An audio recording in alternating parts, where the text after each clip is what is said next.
मैं कैमरा दिखाना चाहूंगा, मोबाइल नहीं दिखाता है।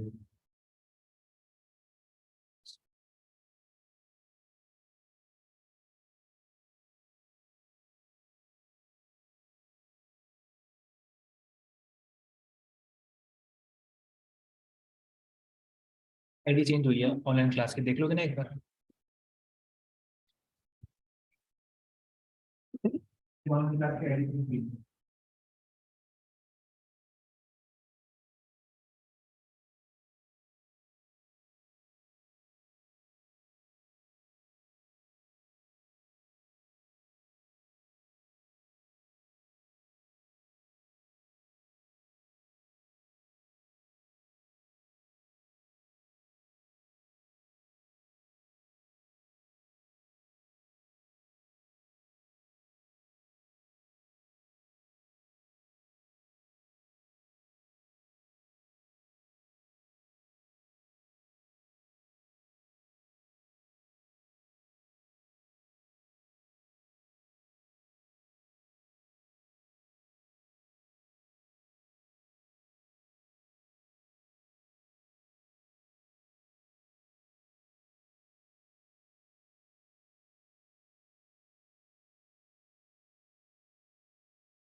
ओके,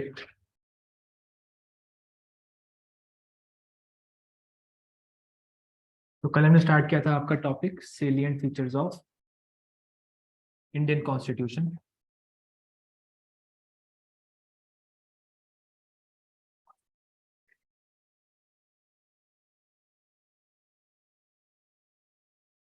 इसमें हमने पहला फीचर डिस्कस किया था आपका लेंथिएस्ट रिटन।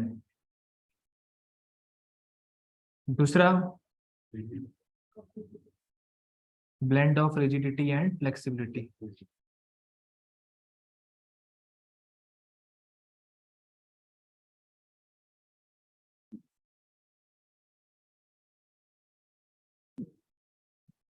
और अब हमें थर्ड करना है,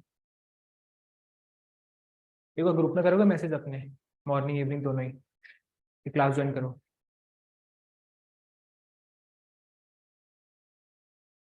जो तीसरा फीचर है इसको हम कहते हैं आपका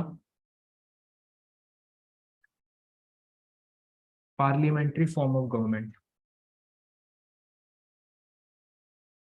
कि आपका जो भारत का संविधान है, ठीक है, it provides for a parliamentary form of government. अब पार्लियामेंट्री फॉर्म ऑफ गवर्नमेंट क्या होता है ये डिस्कस कर लेते हैं, ठीक है। पार्लियामेंट्री फॉर्म ऑफ गवर्नमेंट होता है आपका एक ऐसी सरकार जो रिस्पॉन्सिबल है, ठीक है। लेकिन रिस्पॉन्सिबल सरकार क्या होती है, उस तक पहुंचने के लिए हमें बहुत सारे टर्म्स करनी पड़ेंगी बीच बीच में। तो सबसे पहले तो हम ये ढूंढते हैं कि आपकी गवर्नमेंट क्या होती है। गवर्नमेंट क्या होती है बताओ। What is government? पता है यार, इतनी गालियां निकालते हैं, जो गाली निकालते पता तो होना चाहिए है क्या वो। हाँ,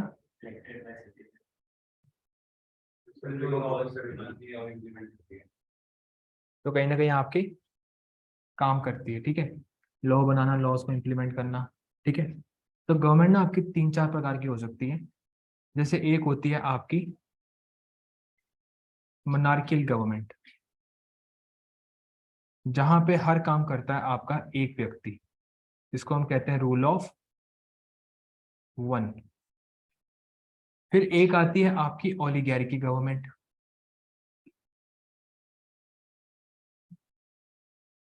ओलिगार्की गवर्नमेंट आपकी होती है रूल ऑफ फ्यू,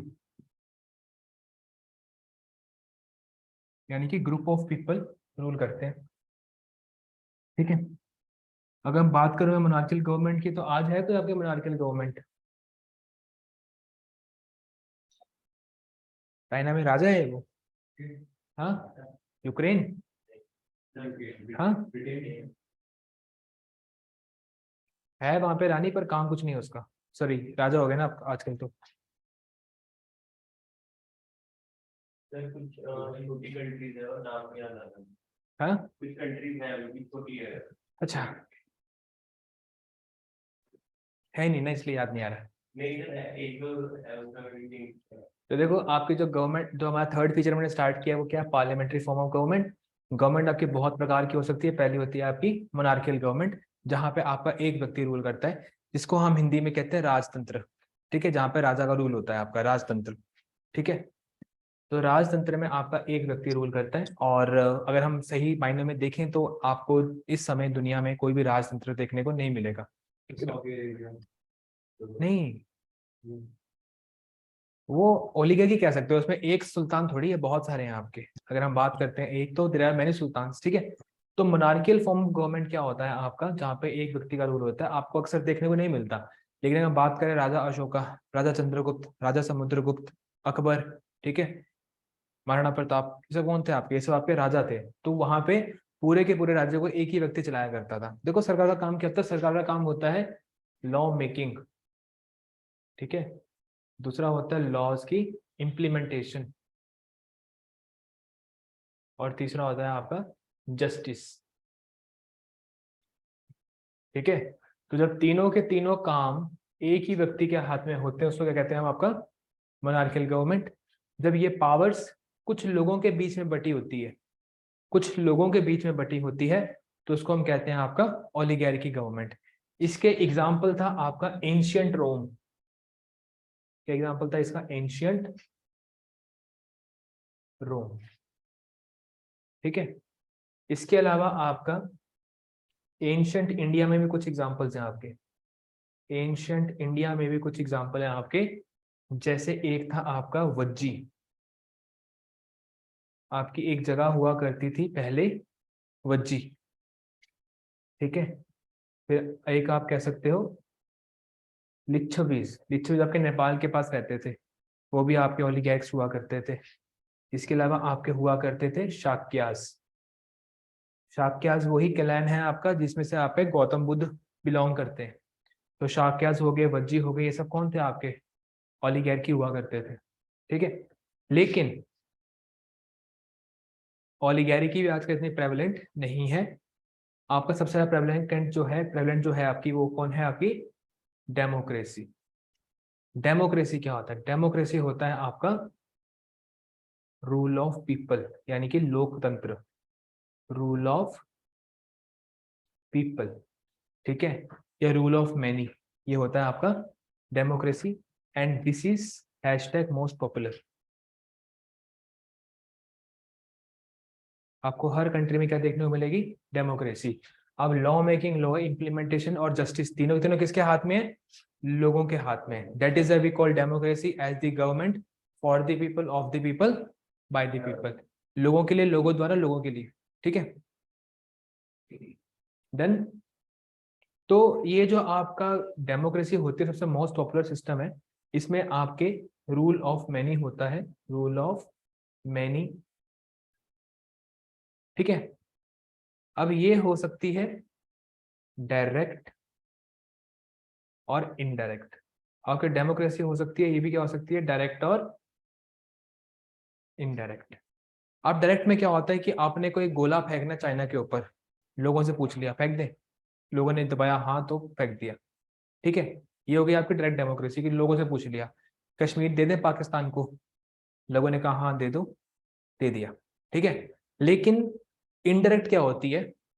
लोग अपने रिप्रेजेंटेटिव चुनते हैं। कौन चुनते हैं? लोग चुनते हैं। और लोगों के बिहाफ के ऊपर फैसले कौन लेता है? वो रिप्रेजेंटेटिव लेता है। तो डायरेक्ट होती है जब आप लोगों से पूछ लेते हो। तो डायरेक्ट में क्या हो सकता है आपका? रेफरेंडम, प्लेबिसाइट, ये सब क्या होते हैं, जब आप लोगों से डायरेक्टली पूछ लेते हो, रेफरेंडम और प्लेबिसाइट। और इनडायरेक्ट क्या होता है, करंट जो हमारी चल रही है इस टाइम के ऊपर, ठीक है, इसमें representatives chosen by people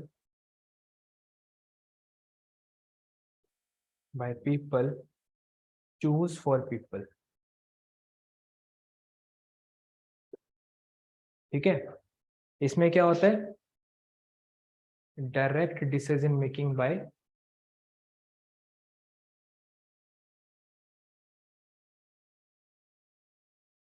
people, लोगों ने ही डायरेक्टली डिसीजन लेना शुरू कर दिए, ठीक है। करंट टाइप जो आपका चल रहा है, आया समझ आपको, ठीक है। इसके अलावा कहीं कोने में एक बॉक्स और बना लो और वहां पे लिखो डिक्टेटरशिप।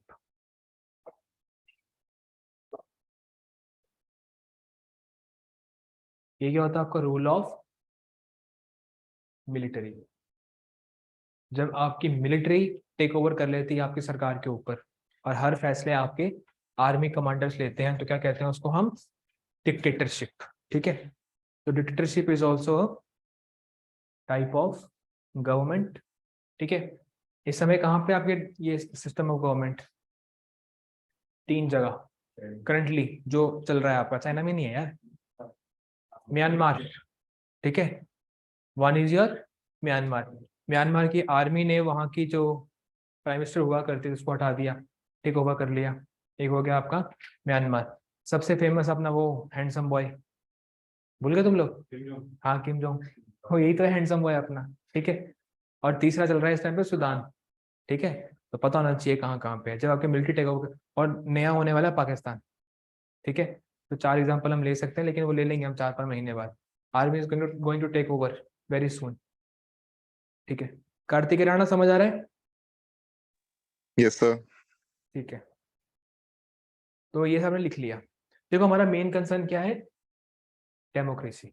भारत में भी डेमोक्रेसी है, लेकिन भारत की डेमोक्रेसी और जो ब्रिटेन की डेमोक्रेसी है, या भारत की डेमोक्रेसी या जो किसी और कंट्री की डेमोक्रेसी है, उसमें फर्क है। अब डेमोक्रेसी में क्या होता है ना, पिलर्स होते हैं, ठीक है। मैं एक चीज लेके तो दूसरी चीज गायब हो जाती है। डस्टर का है,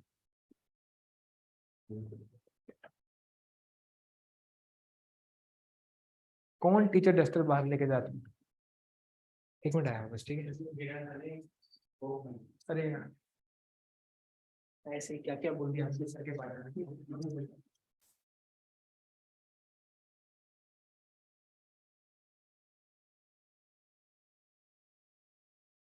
अब जो डेमोक्रेसी होती है ना, डेमोक्रेसी के हम कहते हैं 3 पिलर, ठीक है।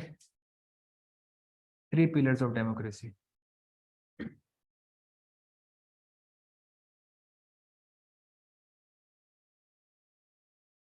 एक होता है आपका, बचपन से पढ़ते आए हैं हम,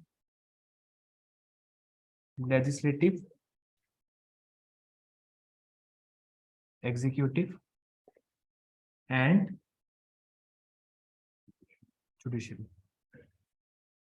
देखो वही 3 काम है आपके ये, एक टांग नकली है ठीक है। लॉ मेकिंग, मतलब ये 3 वो पिलर्स हैं जो आपके संविधान में भी मेंशन्ड है। मीडिया आपका ऑफिशियल पिलर नहीं है, ठीक है, वो अनऑफिशियल पिलर है, और वो कुछ ज्यादा अनऑफिशियल हो रखा है।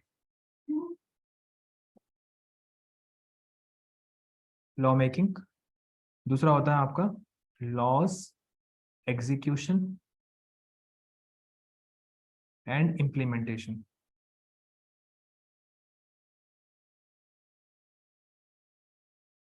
और जुडिशरी क्या होता है आपका, बेसिकली इसका काम होता है आपका to keep checks and balances,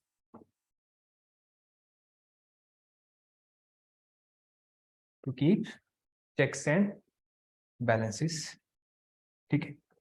और एक क्या होता है आपका, to review the working of legislative and executive, इनका काम देखना है, ठीक है।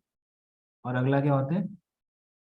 Guardian of Indian constitution. तो ये काम किसके होते हैं आपके? जुडिशरी के। आया समझ यहाँ तक? क्या क्या कहते हैं?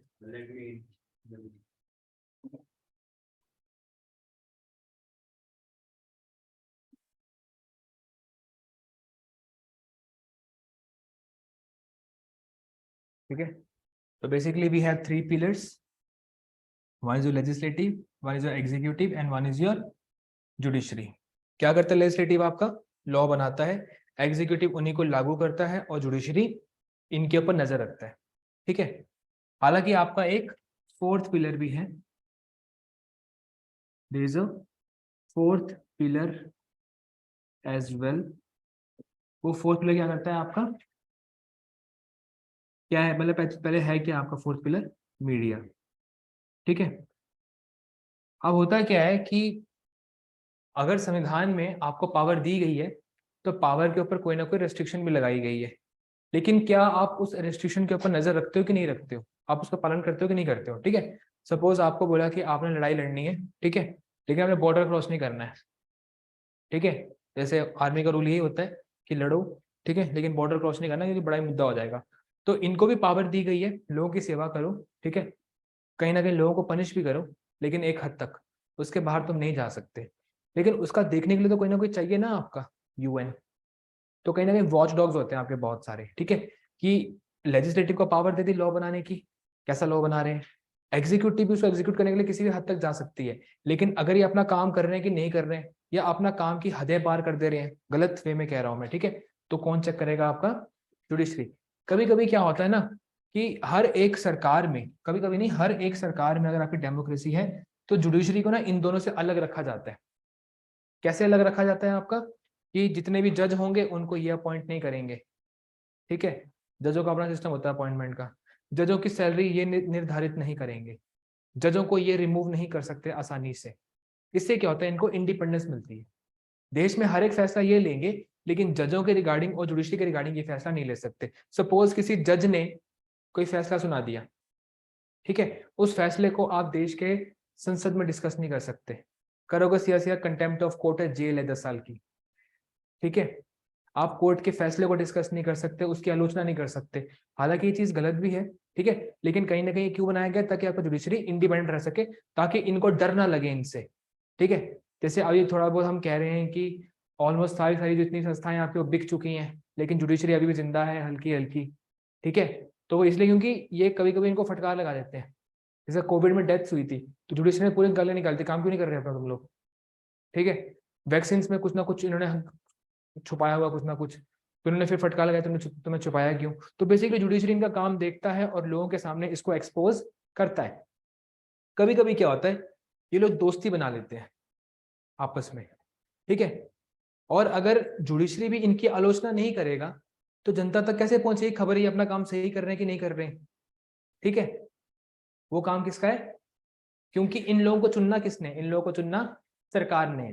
इनको, इन्होंने 5 साल में कैसा काम किया एक्सपोज करना बहुत मुश्किल है। ठीक है, देखो सिंपल सी बात है ना, कि अगर आप 5 साल की डिग्री कर रहे हो तो घर वालों को 5वें साल लगता है पता तुमने अच्छा काम किया कि बुरा काम किया है, क्योंकि 5 साल तक तुम फोन पे ये बोलते हो हाँ पापा फर्स्ट क्लास। ठीक है, तो कोई ना कोई तो एक्सपोज करने के लिए होना चाहिए ना। जैसे मेरा छोटा भाई मेरे कॉलेज में पढ़ता था तो उसको एक्सपोज करने के लिए मैं था। ठीक है, तो इनको एक्सपोज करने के लिए कोई ना कोई चाहिए, अदरवाइज इंटरनल वर्किंग पता नहीं लगती है। ठीक है, इसको सब पता होता है कि कोई एक किसी भी लॉ के ऊपर रिपोर्ट मांगता सब कुछ काम करवा सकता है, तो इसको इंडिपेंडेंट रखा जाता है। लेकिन कई बार देखा गया है कि जुडिशरी के साथ भी इनका गठबंधन हो जाता है, यानी कि लोग तो अंधेरे में रहेंगे, ये तीनों मिलकर लोगों को बेवकूफ बनाएंगे, सारे मिलकर हमको पागल बना रहे हैं। ठीक है, समथिंग लाइक दैट। तो उसके लिए क्या रखा है आपका? मीडिया। लेकिन ठीक है, अगर सरकार करना चाहे तो कुछ भी कर सकती है। ठीक है, मीडिया तो भाई साहब जुडिशरी को गाली निकाल रही है मीडिया, सोचो। अब इन्होंने कुछ काम किया और जुडिशरी वालों ने एक्सपोज कर दिया, कह रहे कैसे जुडिशरी है, देश की सेवा भी नहीं देख सकती। ठीक है, ये इतना ज्यादा मीडिया है आपका। ठीक है, अगर नरेंद्र मोदी जी कोई काम करें सबसे खतरनाक बात तो यही है ना आपके, जो मैं एक सबसे ऑब्जर्व करता हूँ मैं, इतनी ज्यादा इमेज बिल्डिंग की जा रही है ना, मतलब आप सोच तक नहीं सकते। यू कैनॉट इवन इमेजिन कि जिस लेवल पे आपकी इमेज बिल्डिंग की जा रही है मिस्टर नरेंद्र मोदी की। सपोज अभी इलेक्शन होंगे कर्नाटका की, कांग्रेस वो इलेक्शन जीत जाएगी, तो सेकंड नंबर पे होगी कौन? बीजेपी। तो वहां पे फोटो होगी जयप्रकाश नड्डा की, क्योंकि वो पार्टी प्रेसिडेंट है बीजेपी का।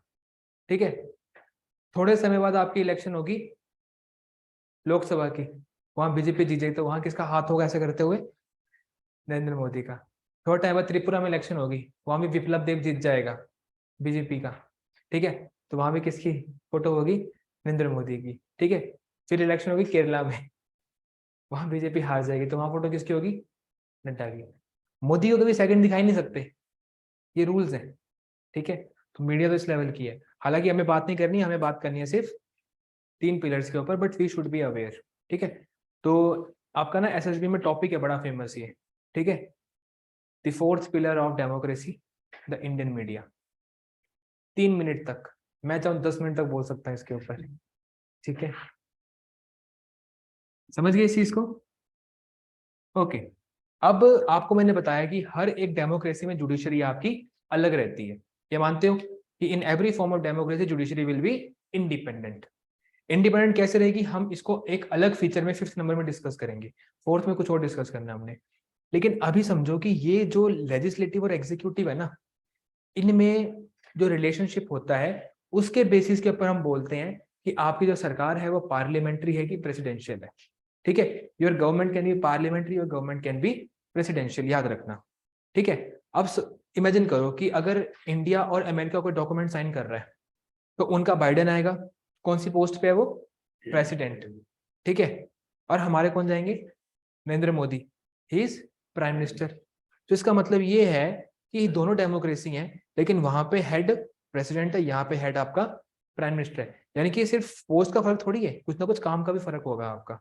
तो इसीलिए लेजिस्लेटिव और एग्जीक्यूटिव आपस में कैसे जुड़े हुए हैं, उसके बेसिस के ऊपर हम गवर्नमेंट को कह सकते हैं पार्लियामेंट्री या फिर प्रेसिडेंशियल। तो इंडियन क्या है? पार्लियामेंट्री है। पार्लियामेंट्री क्यों है? क्योंकि इंडिया में होता क्या है कि सपोज मेरे को प्रधानमंत्री बनना है। ठीक है, तो प्रधान बनना है, सपना है, सबका भी होता है, तुम्हारा भी है। तुम्हारा क्या सपना है? तुम कोई बनना तो चाहते हो, कोई बड़ा आदमी, सपोज ऐसा कोई करियर जो तुम अभी अचीव नहीं कर सकते लेकिन करना चाहते थे।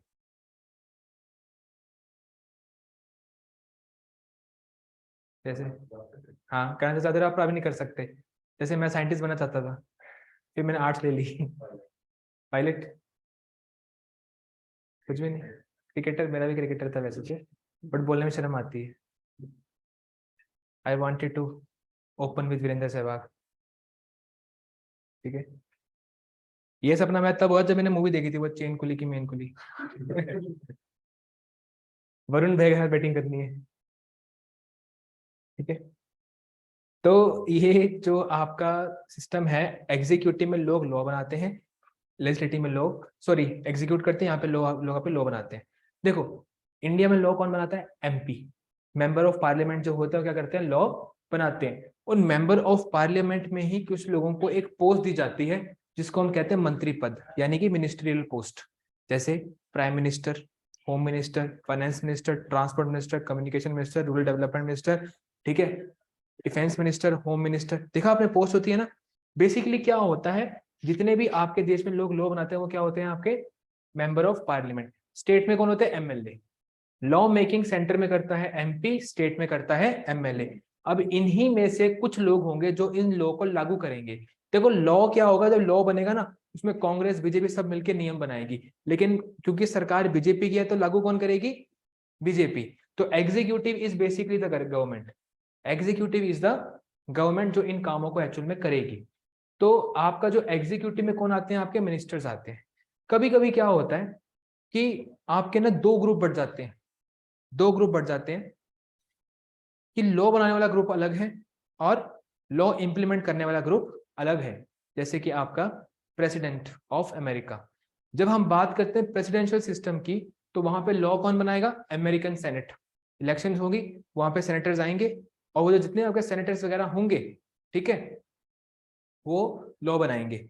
लेकिन लॉज को इंप्लीमेंट करने की जिम्मेदारी किसकी है? बाइडेन की, प्रेसिडेंट की। अब देखो, लॉ कोई बना रहा है, एग्जीक्यूट कोई और कर रहा है, यानी कि there is separation of power between legislative and executive. Separation of power होगी, लॉ बनाने की पावर एक के पास और लॉ इंप्लीमेंट करने की पावर एक के पास। अब देखो इंडिया में नरेंद्र मोदी पहले एमपी बनेंगे और एमपी ही क्या बनेंगे? आपके मंत्री बनेंगे। Can you become a minister without being an MP? No, you can not. इसका मतलब क्या है कि एक जो आपका एग्जीक्यूटिव होगा वो आपका लॉ मेकिंग में भी इन्वॉल्व होगा और लॉ इंप्लीमेंटेशन में भी इन्वॉल्व होगा। ठीक है, Narendra Modi as an MP from Varanasi will represent Varanasi while making a law. ठीक है, but as a prime minister he will also have the responsibility to implement the law. समझ रहे हो इस चीज को? ठीक है, तो ये जो है आपका सिस्टम, ये क्यों बनाया गया? Suppose let's take example of two engineers, Gaurav and Kartike. ठीक है, इन दोनों को एक प्रोजेक्ट दिया गाड़ी बनाने के लिए। ठीक है, और इन दोनों को बोला कि जैसे गाड़ी बनानी है गाड़ी बना लो। तो गौरव ने डिजाइन तैयार किया और कार्तिकेय ने डिजाइन को इंप्लीमेंट किया। जिस दिन टेस्टिंग उस दिन गाड़ी चली नहीं, है ना? कार्तिकेय बोलेगा कि मैंने तो बढ़िया बनाया था, जैसा उसने कहा था वैसा बनाया था, लेकिन प्लान में कमी थी। ठीक है, और गौरव क्या करेगा? प्लान बिल्कुल सही था, इसे इंप्लीमेंट नहीं हुआ। तो बेसिकली आप एज अ जज आप कैसे जज करोगे किसी गलती है? नहीं ना। अगर मैं बोलूंगा कोई प्लान नहीं कोई कुछ नहीं, दोनों मिलकर प्लान बनाओ और दोनों मिलकर एग्जीक्यूट करो, तो बेसिकली मैं अगर गलती हुई तो दोनों उसी की हुई ना। अब देखो क्या हो सकता है कि अगर आपके देश में कोई गरीबी की प्रॉब्लम है तो जो आपका लॉ मेकर है वो बोलेगा लॉ तो बहुत बढ़िया सालों से इंप्लीमेंट नहीं हो रहा। ठीक है, लेकिन जिसने इंप्लीमेंट किया कह रहा मैं क्या करूं, मेरे तो हाथ बंधे पड़े हैं, लॉ ही इतना गंदा है। ठीक है, तो यहाँ पे आप गवर्नमेंट को रिस्पॉन्सिबल नहीं ठहरा सकते। ठीक है, तो इंडिया ने बोला कि हमें क्या चाहिए? Responsible government. अगर आप देश में गरीबी है तो मोदी की गलती है। क्यों? लॉ भी मोदी ने बनाया, इंप्लीमेंट भी मोदी ने किया। ठीक है, तो that is why parliamentary system क्या होता है? जहां पे आपके दोनों के दोनों प्लस होते हैं, जहां दोनों दोनों आपके माइनस माने की अलग अलग होते हैं, वो होता है आपका presidential. When there is separation of power, presidential. When there is no separation of power, that is parliamentary. Parliamentary is also known as responsible. Parliamentary is also known as prime ministerial, क्योंकि उसमें head कौन होता है आपका? India में कौन सी है? Parliamentary. ठीक है, वो हम धीरे धीरे सीखेंगे। आपका डेमोक्रेसी का एक और, जैसे आपका लेजिस्लेटिव होता है ना, लेजिस्लेचर होता है आपका जहाँ लॉ मेकिंग होता है। लेजिस्लेचर में कभी कभी आप सपोज करो कि मुझे एज ए टीचर हटाना है, ठीक है, और तुम लोग मेरी चुगली कर दो, क्या मुझे हटा देंगे? अगर एनडीए वाले भी करेंगे तुम भी करोगे तो इफेक्टिव प्रभाव पड़ेगा ना। तो कभी कभी जब आपके लॉ बनाते हो तो आपका एक ग्रुप ऑफ पीपल अगर बोल दें कि कर दो और दूसरा बोले और कोई, मतलब फैसला तो ऐसे भी हो सकता है, आपके बोलने पे भी मैं हट सकता हूँ, लेकिन अगर दो ग्रुप ऑफ पीपल होंगे तो फैसला आपका एक्यूरेट होगा। ठीक है, तो जब आपके दो घर होते हैं जैसे लोकसभा और राज्यसभा, लोकसभा एक ही लॉ बनना है, लेकिन एक लॉ के ऊपर राज्यसभा अलग से डिस्कशन करेगी, लोकसभा अलग से डिस्कशन करेगी। इससे क्या हुआ? एक ही मुद्दा दो बार डिस्कस हो गया, और जब तक दोनों की मंजूरी नहीं होगी तब तक लॉ नहीं बनेगा। इसका मतलब कि लॉ बहुत अच्छी डिस्कशन के बाद इंप्लीमेंट होगा। डिले जरूर होगा, ये नुकसान है, डिले होगा लॉ, ठीक है, लेकिन बनेगा तो अच्छा बनेगा। ये होता है बाइकैमरिज्म, यानी कि existence of two house in legislative. ठीक है, क्यों इंडिया ने आपका ये चुना parliamentary? Because India want a responsible government. But America तो इतनी एडवांस कंट्री है, उन्होंने क्यों चूज किया प्रेसिडेंशियल? बताओ Kartikeya, Isha, we discussed about one of the benefit कि आपका पार्लियामेंट्री क्यों चूज किया, क्योंकि पार्लियामेंट्री होता है आपका रिस्पॉन्सिबल गवर्नमेंट। ठीक है, तो ये फायदा हो गया। अमेरिका ने प्रेसिडेंशियल क्यों चूज किया? ठीक है, फ्रांस ने प्रेसिडेंट क्यों चूज किया? ठीक है, बताओ, कुछ तो फायदा होगा, सोचो। नॉन रिस्पॉन्सिबल होने का क्या फायदा है? काम तेजी से होगा। क्या फायदा है इसका? काम तेजी से होगा। रिस्पॉन्सिबल में क्या है? गालियां पड़ेंगी, ये होगा वो होगा, लंबा प्रोसेस है।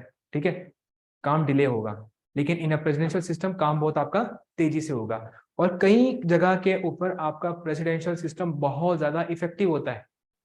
क्यों? अगर मुझे आपके नेता जो जो आपका फाइनेंस मिनिस्टर है, क्या हमेशा से फाइनेंस मिनिस्टर एक फाइनेंस में एक्सपर्ट रहा है? नहीं रहा है। ठीक है, क्या हमेशा से आपका डिफेंस का मिनिस्टर डिफेंस का एक्सपर्ट रहा है? नहीं रहा है। क्यों नहीं रह पाता है? क्योंकि जो आदमी जिस फील्ड का एक्सपर्ट होता है वो नेता नहीं होता है।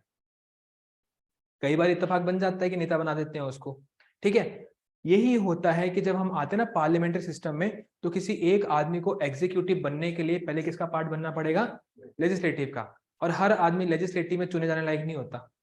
हो सकता है कि मैं बहुत बड़ा इकोनॉमिस्ट हूँ, मैं देश की इकोनॉमी को सुधार सकता हूँ, लेकिन एज ए एमपी मेरे लिए चुने जाना बहुत मुश्किल है, क्योंकि मुझे मेरे 4 दोस्तों के अलावा कोई नहीं जानता जिनके बाद मैंने पीएचडी की थी लंदन स्कूल ऑफ इकोनॉमिक्स में। काश मैं ऐसा बोल पाता, ठीक है। बट स्टिल आप सोच के देखो ना कि if a person is expert in certain field, वो इलेक्टेबल है कि नहीं है उसकी हम गारंटी नहीं दे सकते। लेकिन अगर प्रेसिडेंशियल सिस्टम है ना, तो प्रेसिडेंट किसी को भी सड़क सुटा के स्टार बना सकता है। अच्छा तू आज से डिफेंस मिनिस्टर, तू आज से फॉरेन मिनिस्टर, कोई फौज का बंदा ले लिया, तू डिफेंस मिनिस्टर बन जा, क्योंकि उसको मंत्री अपॉइंट करने के लिए या उसको एग्जीक्यूटिव का पार्ट बनाने के लिए उसको लेजिस्लेटिव का पार्ट होना जरूरी नहीं है। तो हर एक सिस्टम के अपने अपने फायदे होते हैं, ठीक है। समझ रहे हो? जो एक्सपर्ट ग्रुप आएगा आपका एग्जीक्यूटिव में वो कितना अच्छा होगा आपका, ठीक है। अगर दोनों के दोनों अलग हुए तो टीम बहुत अच्छी बन जाएगी। हालांकि नेपोटिज्म भी होगी, ठीक है, पर नेपोटिज्म तो यहाँ पे भी है आपकी, ठीक है। तो थोड़ा सा इसको रेज करते हैं और लिखते हैं। ईशा कार्तिक समझ आ रहा है आपको? कोई doubt? No sir. Okay no sir. Okay.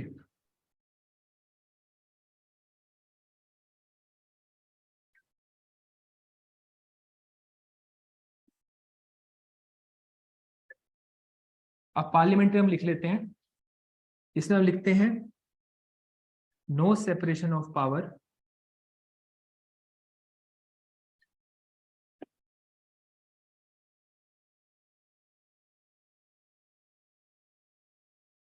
Between legislative and executive, hence it is responsible government. It is also known as prime ministerial government. इसका एक और नाम है waste मिंस्टर form of government. Westminster is a place of British Parliament. देखो हमारा जो parliamentary system है हमने कहाँ से बोरो किया है?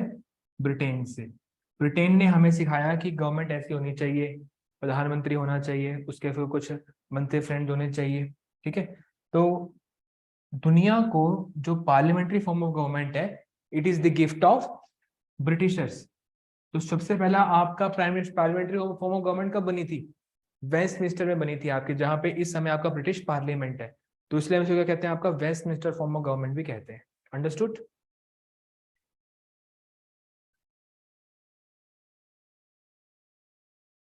और दूसरा हम डिस्कस करेंगे आपका इसी में presidential.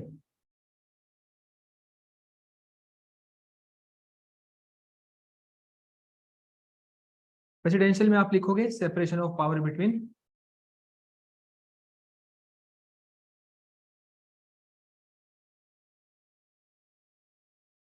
Legislative and executive, non responsible,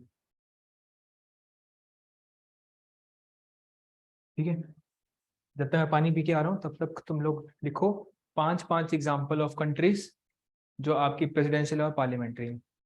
5 country ऐसी जो प्राइम मिनिस्टर है, जो 5 कंट्री ऐसी जो प्रेसिडेंशियल है।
ओके बताओ कंट्रीज फिर 5-5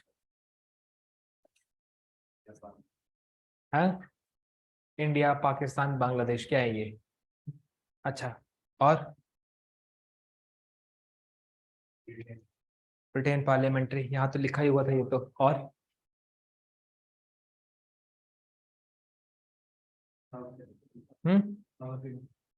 साउथ अफ्रीका हमारा। और सोचो कोई। ऑस्ट्रेलिया, ठीक है। क्या नाम है उस बंदे का? हाँ हाँ, एल्बाना कुछ ऐसा ही है। एंथनी एल्बनीज कुछ नाम है इसका शायद। हाँ यही है, एंथनी एल्बनीज। ओके। और प्रेसिडेंशियल अमेरिका, और कनाडा भी तो है पार्लियामेंट्री, भूल गए? ट्रूडू। कनाडा भी क्या है, पार्लियामेंट्री है आपका। और प्रेसिडेंशियल में कौन कौन है आपका? USA, France, Russia, China, Ukraine, और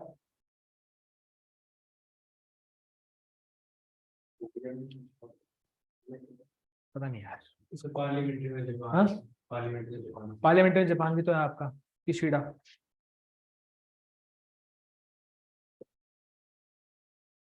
ओके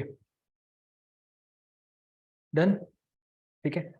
चलो अब आगे बढ़ते हैं। अब हम डिस्कस करेंगे आपका अगला फीचर, कॉन्स्टिट्यूशन का।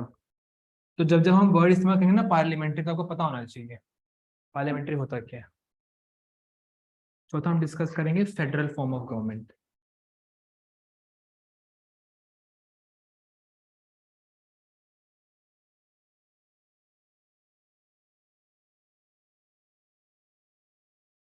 Indian constitution provides for a federal form of government. अब देखो, बट विद अ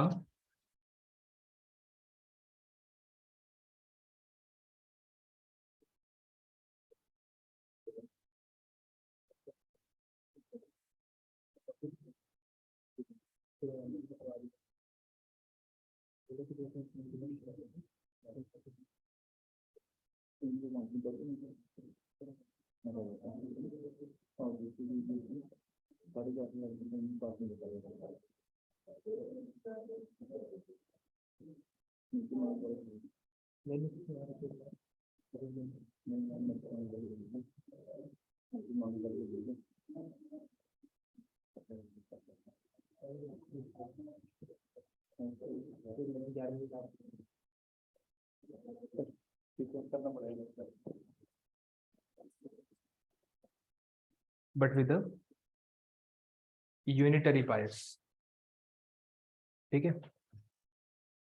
अब देखो ये लाइन ना बहुत इंपॉर्टेंट है, और कई क्वेश्चन आते हैं इसके रिगार्डिंग, और आपको मैं दिखा भी दूंगा क्वेश्चंस कैसे आ रखे हैं, ठीक है।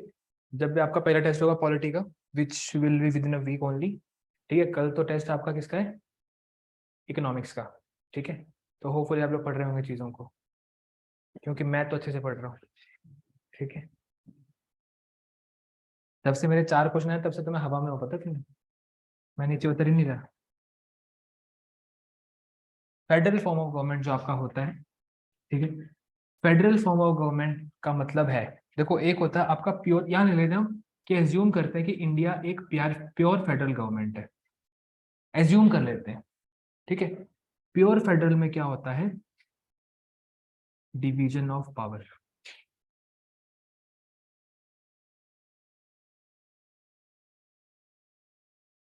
बिटवीन सेंटर एंड स्टेट, ठीक है। आपकी जो पावर है सेंटर और स्टेट के बीच में क्या है, वो डिवाइडेड है, ठीक है। अब भूल जाओ कि ये प्योर है। प्योर में क्या होता है? देखो, फेडरल का सिंपल मतलब क्या है? डिवीजन ऑफ पावर सेंटर और स्टेट गवर्नमेंट के बीच में, यानी कि 2 लेवल पे गवर्नमेंट है, सिंपल सी बात है ना, आपको पता है कि अगर भारत इतना बड़ा देश है तो किस स्टेट या क्या मुद्दे हैं वो नहीं पता है। Narendra Modi can not be leader of the complete country, that is why we have two governments, central government and state government. कभी कभी स्टेट गवर्नमेंट को भी नहीं पता होता कि आपने डिस्ट्रिक्ट की क्या प्रॉब्लम्स है, तो उसके लिए भी है लोकल गवर्नमेंट। ठीक है, गांव पंचायत शहरों की छोटी मोटी दिक्कत होती है उससे कौन डील करता है? आपका लोकल गवर्नमेंट। तो आपके 3 टाइप ऑफ गवर्नमेंट है, लेकिन तीनों टाइप ऑफ गवर्नमेंट में क्या होना चाहिए? पावर डिवाइडेड होनी चाहिए। ठीक है, तो फेडरल का मतलब ये होता है कि division of power between centre and state. लेकिन इंडिया में क्या है? यूनिटरी बायस है। पावर तो डिवाइडेड है लेकिन यूनिटरी बायस है, यानी कि more power to centre. Power divided है, 2 लेवल के ऊपर गवर्नमेंट है, लेकिन दोनों लेवल में आपकी जरा पावरफुल गवर्नमेंट कौन सी है? सेंटर गवर्नमेंट आपकी जरा पावरफुल है। डन है यहां तक?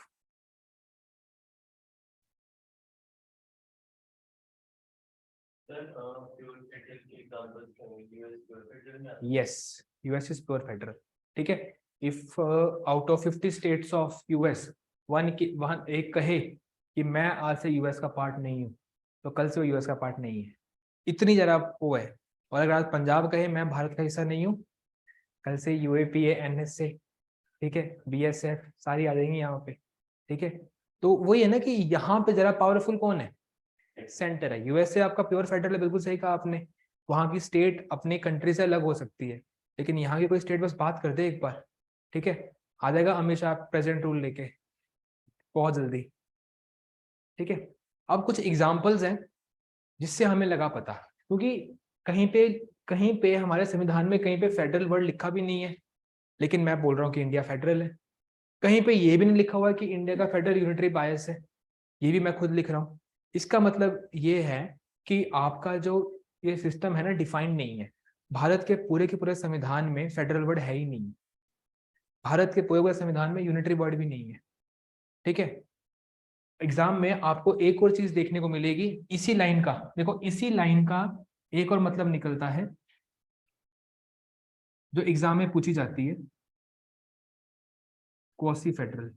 मतलब फेडरल तो है लेकिन फेक सी फेडरल है, प्योर फेडरल नहीं है, क्वाजाई फेडरल क्वासी फेडरल। ठीक है, इसी लाइन का एक और मतलब है। तो इंडिया क्वासी फेडरल है लेकिन लिखा ये भी नहीं है। इसका मतलब है हमने बहुत सारे ऐसे एविडेंसेस देखे हैं जहां हमें लगा पता कि पावर डिवाइडेड है, लेकिन झुकाव किसकी तरफ है? सेंटर की तरफ है। जैसे सेंटर में कौन होता है आपका? राष्ट्रपति होता है। स्टेट में कौन होता है? गवर्नर। लेकिन राष्ट्रपति चुना जाता है लेकिन गवर्नर आपका अपॉइंट किया जाता है, और अपॉइंट कौन करता है? प्रेसिडेंट करता है अपॉइंट। यानी कि गवर्नर सेंटर स्टेट में रहता है लेकिन एजेंट किसका है? सेंटर का। ठीक है, जब जब जब आपका सेंटर चाहे स्टेट से स्टेट गवर्नमेंट को हटा के गवर्नर रूल लगा सकती है। ठीक है, आपके जितने भी मुद्दे हैं पावर के शेड्यूल नंबर 7 में डिवाइड किए गए हैं, लेकिन जितने मुद्दे आपके सेंटर के पास हैं उससे आधे मुद्दे स्टेट के पास है। तो पावर तो डिवाइडेड है लेकिन शेयर किसकी तरफ है?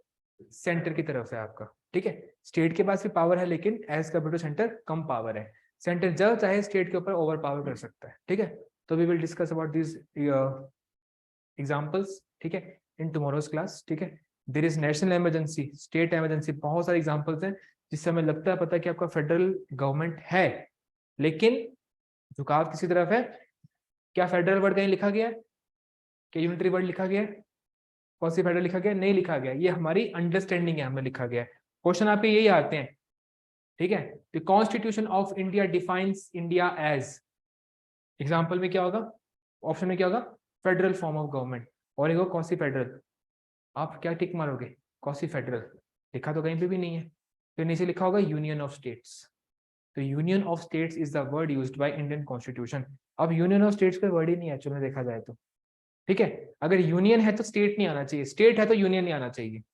ठीक है, इससे हमने बोला कि इंडिया क्या है? कौसी फेडरल है, क्योंकि इंडिया खुद को यूनियन गवर्नमेंट भी नहीं बता रहा और इंडिया खुद को स्टेट भी नहीं बता रहा। इंडिया ने क्या बोला? Union of states. तो बहुत सोच समझ के B.R. अम्बेडकर ने ये बात चुनी थी आपकी। ठीक है, और ये लिखी गई है आपके आर्टिकल नंबर 1 में। ठीक है, तो हम डिस्कस करेंगे इसको कल। Isha Kartik, any doubt? No, sir. Okay.